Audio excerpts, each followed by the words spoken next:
位於南沙黃角鎮嘅大唐科技產業園係廣州市產業升級試點，聚焦汽車產業、智能製造、新材料及低空經濟等前沿領域，吸引超過100間科技企業進駐，包括27間國家高新技術企業、13間專精特新企業，更設有省級製造業創新中心。呢個產業咧，亦都係帶動咗我哋大林村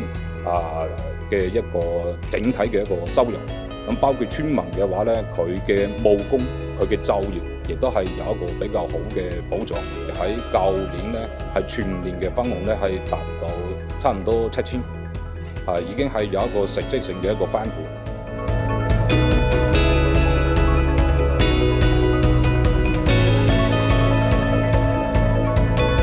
南沙方案發布3週年以嚟，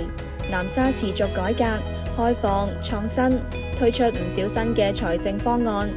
例如設立經濟發展獎等獎勵，將稅收超基數部分嘅50%返還鎮街。新機制首年即發放獎勵資金超過1億元人民幣，增加招商嘅積極性。如果合作一旦成功一個他們既拿到了這個激勵金，第二個更重要的是產業園建好了以後，有更多優質項目進來，那麼就有更多的項目能產生稅收，那麼就是又上交去財政又返還給我們，這樣是實現了一個非常好的良性循環。我認為它也是屬於集成式改革裡面的一個很重要的一個經驗，它主要就打通的就是什麼呢？就是層級之間的就是區縣和鎮街之間的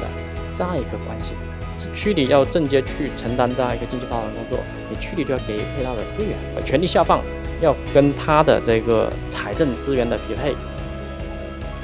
隨住政策紅利釋放，南沙計劃引進更多高端項目，進一步強化區域競爭力，